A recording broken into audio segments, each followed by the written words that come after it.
Bismillahirrahmanirrahim. Assalamualaikum warahmatullahi wabarakatuh. Alhamdulillahi wa kafa. Wassalatu wassalamu ala rasulillahil mustafa wa ala alihi wa sahbihi wa man wafa. Wa ba'd. Fa ya ahbaballahi wa ahbaba rasulihi sallallahu alaihi wasallam. Usi nafsi wa iyyakum bitaqwallahi faqad fazal muttaqun fala tamutunna illa wa antum muslimun. Faqala ta'ala ya ayyuhalladzina amanu taqullaha haqqa tuqatih wa la tamutunna illa wa antum muslimun. Saudara-saudariku, berjumpa kembali dalam kajian Madrasah Al-Imam Al-Bukhari. Masya Allah, hari ini sudah hari ke-15 di bulan Ramadan. Mudah-mudahan Masya Allah, ibadah kita, sholat, kemudian qiyam, siyam, puasa kita khususnya, dan doa-doa kita dikabulkan oleh Allah Subhanahu wa Ta'ala, diterima dengan penerimaan yang baik, dan diberikan rahmat oleh Allah Subhanahu wa Ta'ala dalam kebaikan insya Allah. Amin, amin ya rabbal alamin. Tak terasa di hari ke-15 ini kita pun sudah memperdalam banyak di kajian Madrasah Imam Al-Bukhari. Wah, ini kitabnya sampai numpuk ini ya. Karena kita mencoba teman-teman sekalian untuk bisa mengorelasikan dan menyinergikan. Jadi apa yang ada di Al-Bukhari, misalnya apa yang ada di hadis Muslim, ketemu enggak? Karena kan seringkali kita ngaji disebutkan di hadis Muslim, kan nomor sekian. Nah, ini hadis Muslimnya juga saya hadirkan yang ini ya. Kalau yang Al-Bukharinya ini yang dengan syarah ya, saya punya juga yang ini yang dengan syarah, ada dua jenis yang saya punya yang dengan syarah ya, syarah terbatas ada 4 jilid, kemudian nanti ada syarah yang sangat populer yang Ibnu Hajar Al-Asqalani Fathul Bari itu 18 jilid. Nah, ini kita tampilkan dulu yang tanpa syarah supaya nggak terlalu banyak di mejanya gitu ya. Nah, ini juga kita terangkan berdasar syarahnya juga dan berdasar pendekatan-pendekatan linguistik, sejarah dan korelasi dengan kitab-kitab lainnya. Ini ada Sunan Nasa'i, Sunan Abu Daud, kemudian nah ini yang terbaru yang Sunan Tirmidzi ya. Alhamdulillah teman-teman sekalian, kemarin kita di Madrasah Imam Al-Bukhari sudah masuk kepada bab yang sangat penting dalam Kitabus Shaum ya. Kitabus Shaum yaitu pembahasan seputar tentang puasa. Yang baru bergabung teman-teman nanti bisa dilihat ya awal-awal pembahasan jumpa kita.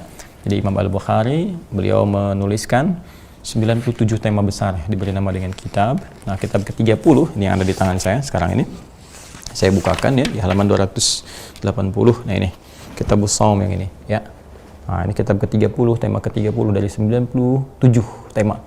Nah, masing-masing punya subtema dan kita ini sudah masuk di subtema yang keberapa nih kemarin? 9. Ya, subtema 9 kemarin dengan teman-teman dari PKU. Ya, pendidikan kadar ulama. Alhamdulillah biasanya mereka hadir bersama kita, tapi ini ada satu kondisi saya juga mesti beraktivitas ya, dan kita menyesuaikan. Insya Allah besok bergabung dengan PKU lagi. Hari ini kita akan fokuskan masih di bab yang ke-9, yaitu hal yaqulu inna sha'imun idza syutim ya, apakah kemudian kita harus berkata saya sedang puasa ketika dicela oleh orang atau diprovokasi oleh orang lain. Dan di dalam kaitan bab ini ada yang belum kita tuntaskan ya, tentang kebahagiaan seseorang yang tengah menunaikan siam saat dia berbuka dan kembali kepada Allah Subhanahu wa Ta'ala. Bagaimana keadaan kegembiraannya, apa yang menyebabkan dia gembira, itu yang coba kita akan uraikan di kesempatan kali ini sebagai penutup di uraian kesempatan yang lalu di hari ke-14. Izin saya bacakan dulu teman-teman sekalian hadisnya untuk mengingatkan kembali.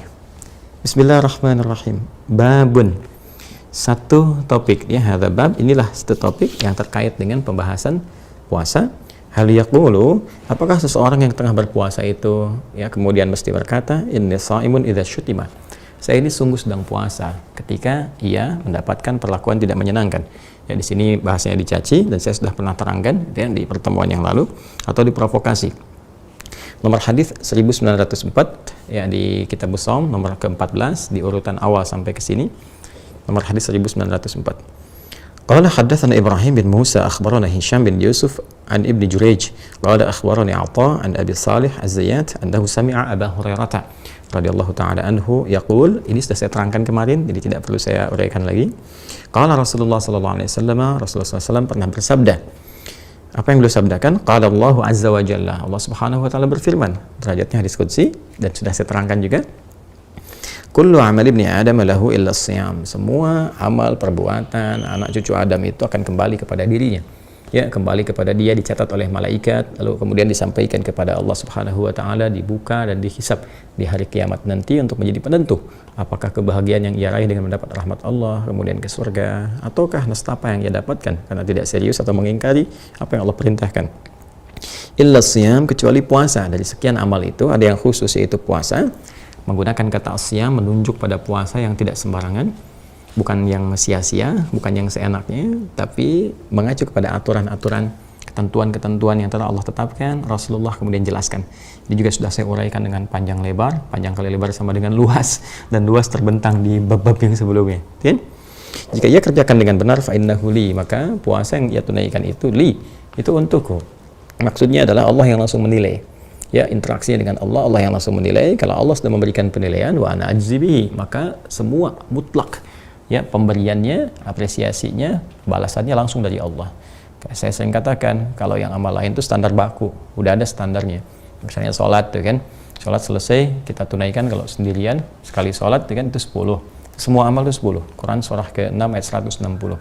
Man jaa bil hasanati falahu asyru amsalihha. Siapa yang mengerjakan perbuatan hasanah yang punya nilai pahala, maka dituliskan 10 kebaikan. Dan salat disebut dengan hasanah. Seperti di Quran surah ke-11 Hud, ya, ayat 114.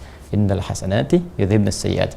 Sungguh perbuatan-perbuatan baik itu maksudnya salat, karena pembuka ayatnya aqimis salata ya tarafain nahar wa zulafan minal lail. Innal hasanati yudhibnas sayyiat. Ya, tunaikan salat oleh kalian sekalian, ya, di kedua sisi siang, ya, dari mulai subuh sampai dengan ke asar, gitu kan, wa zulafan minal lail, kemudian juga dari maghrib sampai dengan ke isya. Innal hasanat, semua perbuatan salat itu disebut dengan hasanat, jamak dari kata hasanah. Ya, yudhibnas sayyiat, itu berpotensi menggugurkan keburukan-keburukan, tanha 'anil fahsya'i wal munkar, ditafsir nanti di Quran surah 29 Al-Ankabut ayat ke-45. Nah, lebih daripada itu teman-teman sekalian dapat pahala. Setiap kali dikerjakan selesai itu 10 poin, ya, 10 kebaikan. Nah, kalau dikerjakan berjamaah, kemarin kita bahas kan hadis-hadisnya, ya, baru datang ke masjid udah dapat 25, kemudian setiap langkahnya satu mengangkat derajat, yang satu menggugurkan kesalahan-kesalahan kecil sepanjang bukan dosa besar yang harus ditobati nasoha. Kemudian sholat lagi dapat 27, kan? Nah, itu penggandaannya luar biasa. Nah, itu standar infak. Misalnya standar infak kan 700 kali lipat. Quran surah kedua ayat 261. Mathalul ladzina yunfiquna amwalahum fi sabilillah kamathali habbatin ambatat sab'a sanabil fi kulli sumbulatin mi'atu habbah. Wallahu yudha'ifu liman yasha' wallahu wasi'un alim. Perumpamaan orang infak di jalan Allah. Kalau benar infaknya lakukan karena Allah, ikhlas, maka dia seperti menanam satu butir, tumbuh 7 cabang, dari setiap cabang ada 100 butir baru. Jadi sering dikalikan 1 kali 7 kali 100, 700 kali lipat. Jadi kalau infak 7.000, orang sering kalikan dengan 700, ya 700.000 ukurannya sisi Allah Subhanahu wa taala. Tapi itu standar. Baca Quran misalnya. Baca Quran kan setiap hurufnya 10. Man qara'a harfan min kitabillahi falahu asyru hasanat. Ya, kata Nabi SAW dalam hadis yang sahih di At-Tirmidzi. Siapa yang baca satu huruf dari Al-Quran, itu dilipatkan dengan 10 kebaikan. Di alif lam mim, jangan dibaca alif lam mim. Kata Nabi, falam ya aqul alif lam mim harfun. Saya tidak katakan alif lam mim itu satu huruf. Walakin alifun harfun, lamun harfun, mimun harfun. Wa likulli harfin asyru hasanat. Tapi alifnya sehuruf, lam sehuruf, mim sehuruf, setiap hurufnya ya 10 kebaikan. Nah, itu standar. Nah, ini yang standar yang disampaikan kepada kita untuk motivasi. Apatah kalau amalan itu jadi berlipat karena Allah berkehendak. Allah langsung yang ngasih nih, di luar batas yang tadi. Jadi boleh jadi yang tadinya 10 tiba-tiba jadi 1000, kan? Seperti kemarin saya sampaikan. Yang tadinya 700, wallahu yudha'ifu liman yasha', ya, ujung ayat itu. Kalau Allah yang sudah menentukan langsung, dikalikannya sudah lain, 7 juta. Ya, misalnya 7 miliar bisa aja. Infak 1000, kok nilainya di sisi Allah bisa jadi 7 miliar. Mungkin. Karena Allah yang ngasih. Nah, ini orang puasa teman-teman sekalian. Ini kata kuncinya, siapa yang garis bawahi? Karena Allah yang memberikan langsung penilaian, maka menjadi berlipat semua amalannya. Semakin ikhlas, semakin berlipat, semakin dikerjakan karena Allah, semakin terganda gitu. Semua berlipat, berlipat, berlipat, berlipat. Saya kasih gambaran begini ya. Kalau Anda misalnya teman-teman mengerjakan sesuatu nih di kantor kan. Nah, tiba-tiba ini laisa kamitslihi syai', ya, nggak ada yang serupa dengan apa yang Allah tetapkan. Ini kasih ilustrasi yang singkat di kehidupan kita. Anda ke kantor, biasa dapat gaji misalnya kan sebulan 5 juta, ya kan? Nah, terus tiba-tiba datang bos Anda nih. Datang bos Anda mengatakan, saya akan nilai sendiri ya, semua pekerjaan kalian ini. Baik ya, yang paling bagus nanti aku kasih langsung. Nah, kan, kasih langsung, misalnya kan dari bosnya. Oh, tiba-tiba teman-teman sekalian, yang tadinya cuma 5 juta, karena bagus, bosnya senang, dikasih 150 juta. Berapa kali lipat tuh? 30 kali lipat. Ya, 30 kali lipat. Pertanyaan saya, Anda senang nggak? Senang kan? Oh, luar biasa, ada yang 30 kali lipat, ada yang 40 kali lipat, karena perusahaan sedang untung besar nih. Ya, senang dengan semua yang apa Anda kerjakan, bosnya langsung kasih nilai. Nah, suasana itu kita bawa dulu dengan meneruskan, ya, meneruskan hadisnya. Sudah kemudian fa innahu li wa ana ajzi bihi wasyamu junnatun, dan puasa yang seperti itu akan menjadikan perisai dalam diri orang yang puasa itu, dikasih oleh Allah satu anugerah, terbebas dia dari maksiat. Dan untuk melatih semua itu, wa idza kana yaumu shaumi ahadikum, kalau dia ciri orang ini, ciri orang yang mendapatkan berlipat pahala dari Allah Subhanahu wa taala. Kan tadi ciri-ciri orang yang tadi dapat dari bos di perusahaan itu kan kelihatan ulatnya gitu kan. Terus dia menjauhi apa yang dilarang oleh bos, dia tekun gini, dia tingkatkan lagi atas kerjanya. Nah, ini sama. Ya, diskusi ini dikatakan orang-orang yang mendapatkan tadi ciri-ciri, orang-orang mendapatkan anugerah dari Allah yang berlipat tadi, maka terlihat dari dalam penampakan dirinya, puasanya serius, dia mencegah perbuatan maksiat, dan setiap kali dia menunaikan puasa, dia menahan dari segala apa yang dilarang Allah. Wa idza kana yaumu shaumi ahadikum, dan setiap kali ditetapkan kepada dia hari untuk dia berpuasa, dia menahan, fala yarfuth, maka dia menjaga untuk tidak berkata-kata kotor, menjauhi larangan. Ya, lisan ini sumber dari segalanya, seperti kemarin saya bahas, saya tidak perlu perpanjang lagi. Jadi dia tahan dari semua perilaku-perilaku yang buruk. Kemudian wala yashab atau wala yajhal, di riwayat lain dia tidak berlaku yang bodoh, kan? Sesuatu yang merusak puasanya, sesuatu yang membuat Allah murka, apalagi gitu kan? Dan juga mengikuti petunjuk Nabi SAW untuk meninggalkan segala yang buruknya. Fa in sabahu ahadun aw qatalahu, kan? Maka jika ada orang yang mencela dia, mencela di sini pakai sab, kemarin saya terangkan. Kalau syatama langsung kepada aspek fisikal kita, kalau sabah itu aspek kepada kadang-kadang non fisikal, ya, seperti keyakinan kita, gitu kan? Kemudian apa yang kita orientasikan dan sebagainya, itu yang dicela. Ya, mencela pikiran, mencela keyakinan itu menggunakan kata sab, lebih umum sifatnya. Tapi kalau syatama itu spesifik pada hal yang terkait dengan materi fisikal. Ya, yang kemarin saya terangkan, silahkan dicek kembali. Kemudian qatalahu, atau dia mengajak untuk berselisih, ya, ribut, baik itu sekarang perang di medsos, perang kata-kata, perang ini perang itu. Orang puasa nggak begitu, ya. Makanya di sini hadisnya mengatakan faliyaqul inni mar'un sha'imun, dia akan berkata, saya seorang yang sedang puasa. Sayang nih ya, masa melanggar ketentuan Allah, disuruh begini, ya Allah kasih, nanti saya lipatin nih, ya, pahalanya saya berikan berlipat, begini tambahin luar biasa gitu kan. Nah, tiba kemudian harus dikotori dengan ini sehingga dia nggak jadi dapat itu. Sama ilustrasi tadi di perusahaan, ada bos janjikan berlipat sekian puluh kali lipat, gini dia ngasih langsung gajinya kepada Anda, tiba Anda melanggar. Bukannya Anda kerja dengan benar, malah ribut sama karyawan. Anda ribut sama karyawan, Anda saling kata-katai, dan itu terlihat oleh bos Anda. Apa menurut Anda bos Anda akan memberikan Anda apa yang dijanjikan? Mustahil. Ya, itu hal yang mustahil. Itu hal yang mustahil, itu nggak akan pernah terjadi. Nah, sama persis ilustrasinya teman-teman sekalian, kita bawa ke dalam suasana puasa. Dan pemberian Allah laisa kamitslihi syai'. Pokoknya semua yang terkait dengan Allah laisa kamitslihi syai'. Nggak ada yang serupa dengannya. Ya. Nah, kita ambil ilustrasi tadi dalam dunia kehidupan kita saja, kita tarik kemudian untuk memahami apa yang Allah sampaikan kepada kita. Nggak ada bandingan yang Allah berikan kepada kita. Luar biasa, semua tinggi, tapi harus dikotori dengan ini. Kan terprovokasi, malah berselisih, malah saling ejek, saling cela, saling bikin hoax, saling umbar aib, gitu kan? Dan sebagainya. Nah, ini hal-hal yang seperti ini teman-teman sekalian, maka wallazi nafsu Muhammadin biyadihi, kan?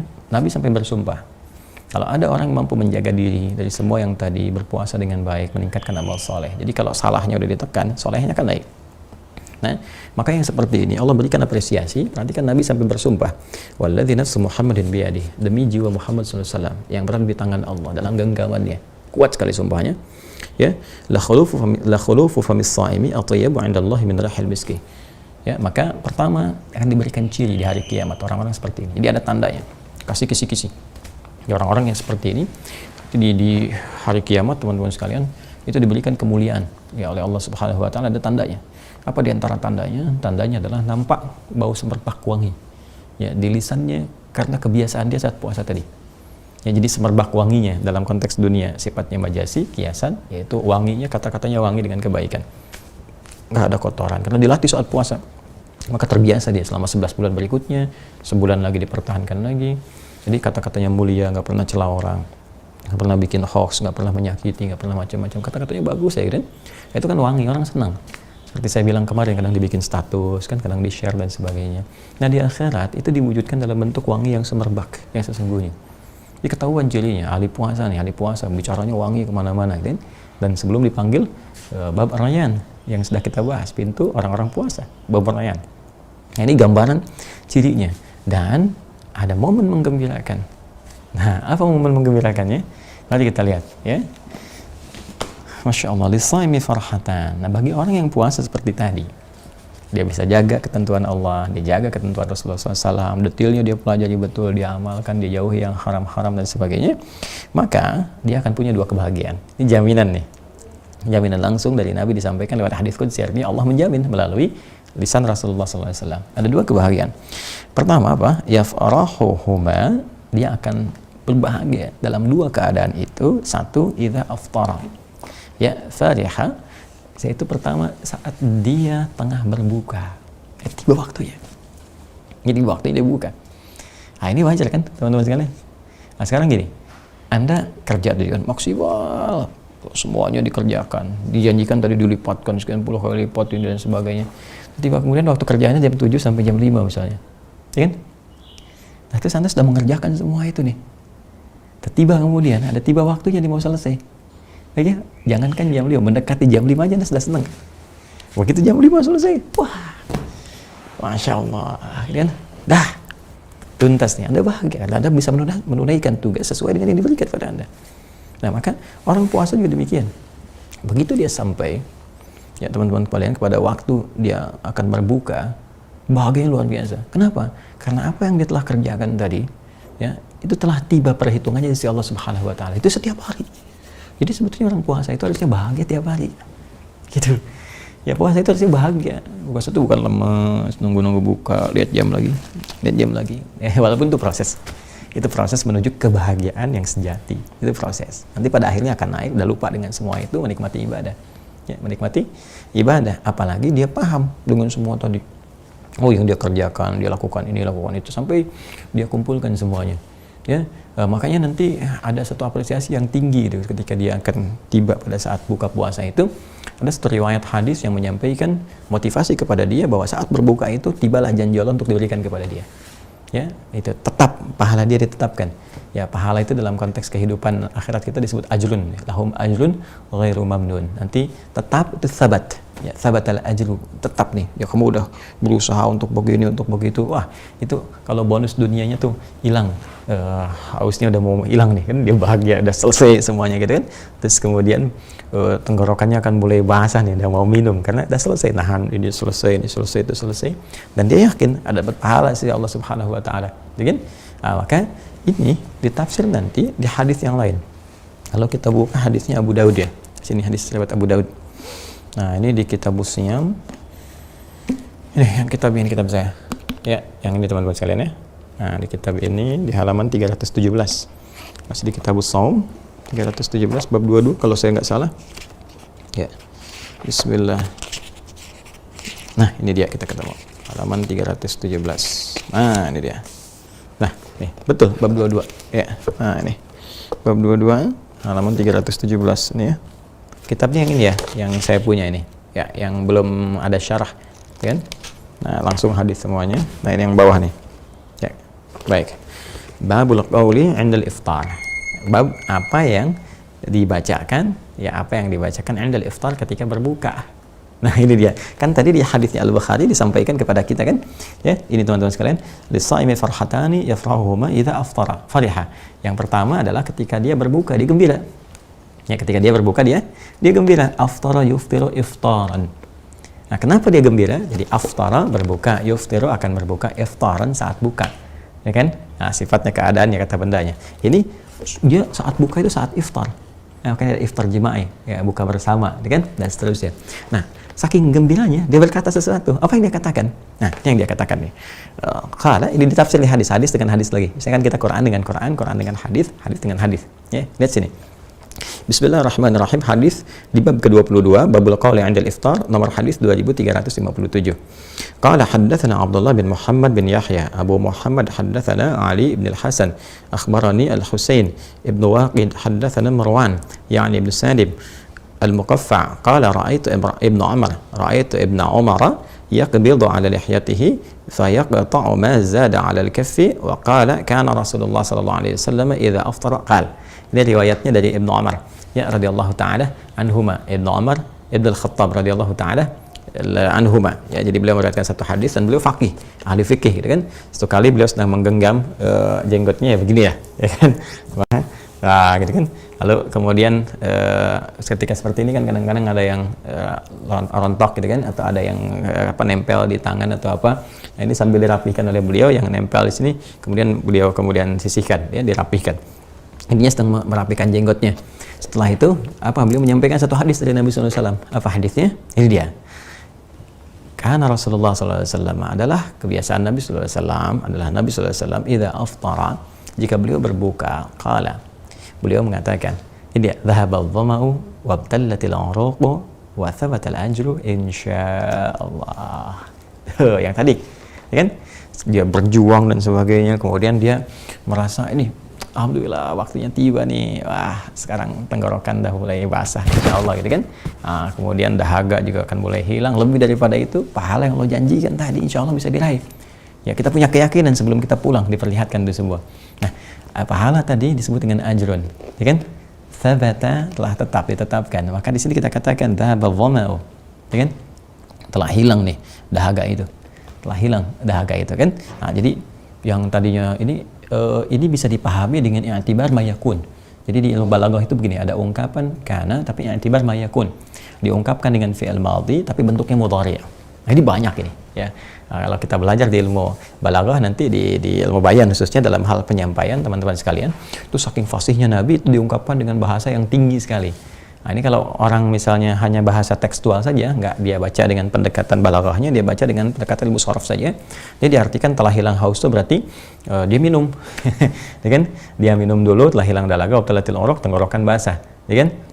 Makanya ada yang mengartikan, oh ini bismillah dulu, minum dulu, kemudian baru baca doa ini, ya. Nah, ini karena ini sigotnya bentuknya fi'il madhi katanya kan, telah hilang haus, berarti hausnya hilang dulu baru baca doa gitu kan.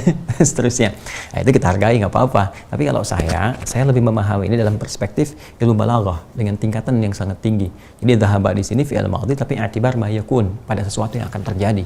Jadi bukan saat telah kita buka baru dibaca. Kalau saya baca ini sebelum buka, sebelum minum, ya, sebelum minum. Sebelum minum, kita akan minum, kita merasakan suasana itu.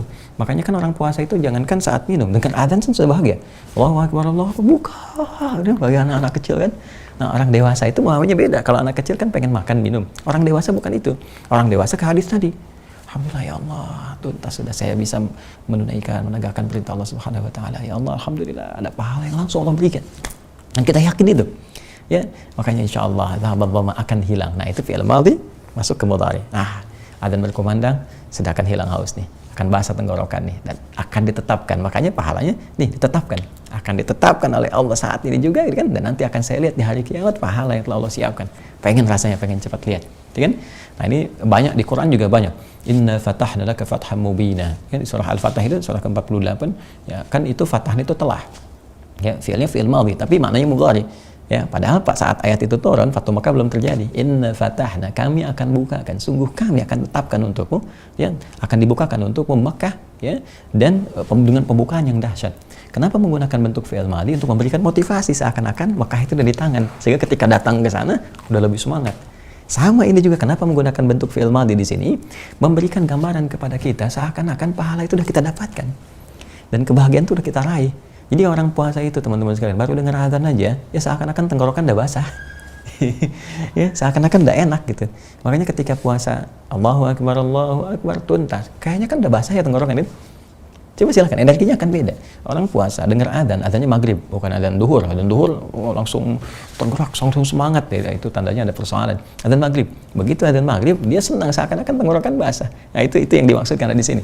Ya, nah makanya dia berkata, kan, dhahaba dhama'u wabtalatil uruq wa thabatal ajru insyaallah. Kemudian dia minum dan teruskan dengan doa yang lain. Karena ini baru doa pembuka, teman-teman sekalian. Ini baru doa pembuka. Ya, jadi di sini Allah telah tetapkan kepada dia satu pahala, satu kebaikan, dan ditetapkan di antara kebaikan yang lain adalah Allah akan memberikan pengabulan doa untuknya. Nanti ada di hadis lain, hadis sahih. Thalathatun la turaddu da'watuhum, 3 golongan yang tidak akan ditolak doanya.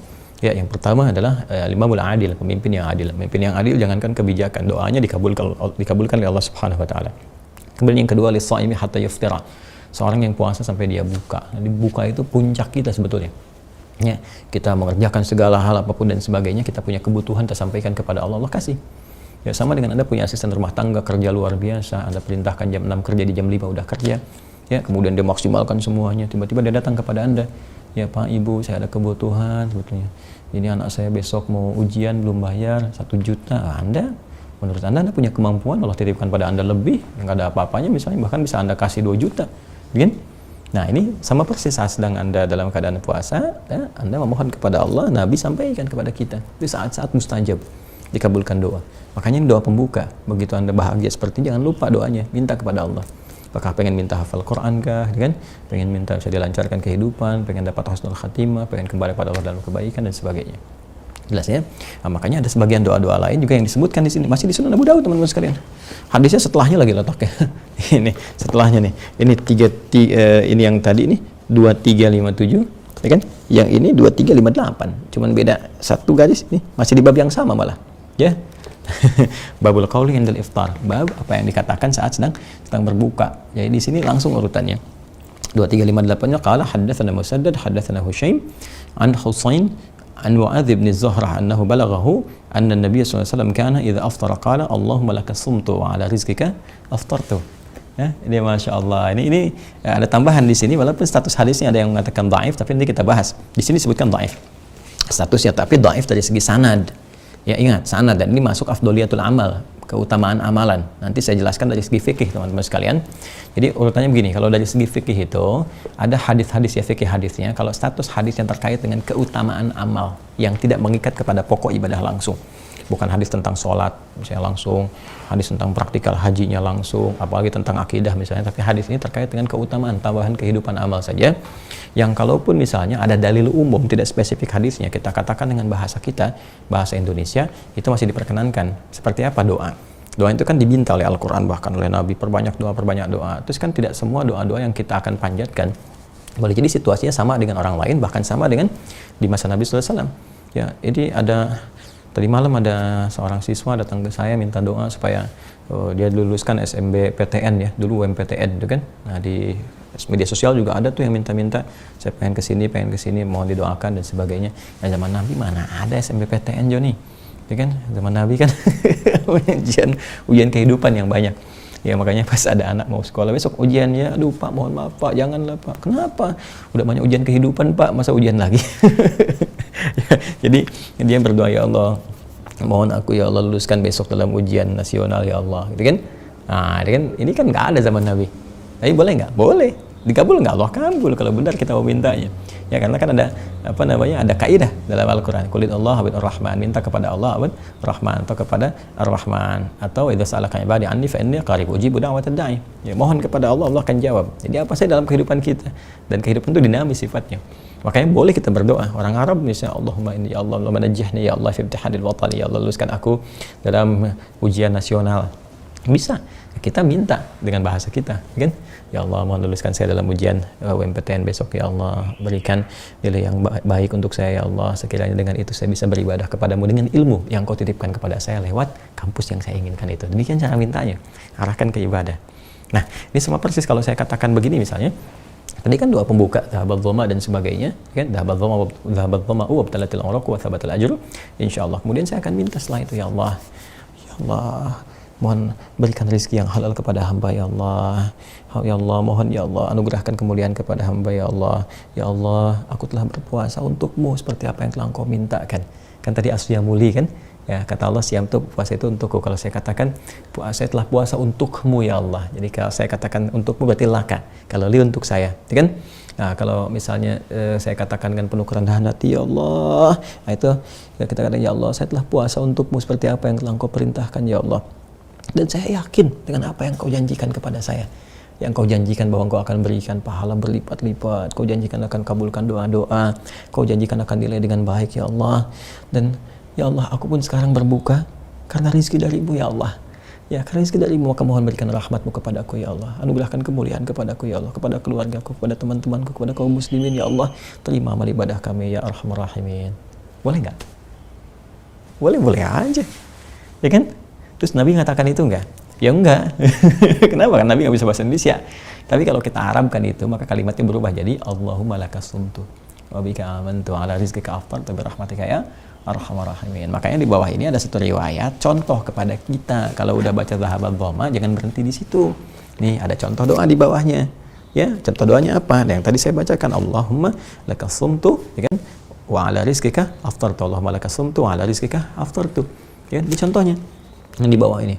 Ya, walaupun status hadis ini secara sanadnya dhaif, dan dhaifnya bukan dhaif parah, dhaif yang harus ditolak begini-begini, tidak. Tapi punya keutamaan amal dari isinya, matannya benar. Maka jadi contoh Imam Abu Daud. Imam Abu Daud itu kan faqih, ya kan? Masa Anda mau katakan Imam Abu Daud bid'ah nih? Bid'ah apa gitu kan? Nah, jangan sembarangan lah berkata ya. Di sini kita kembalikan ke sini. Ini contoh dari ulama bagaimana kita memohon kepada Allah Subhanahu wa taala. Jadi benar kalau ada yang berdoa misalnya pada saat puasa, benar dia katakan dzabadhamma wa talatil umur qatabatul ajr insyaallah.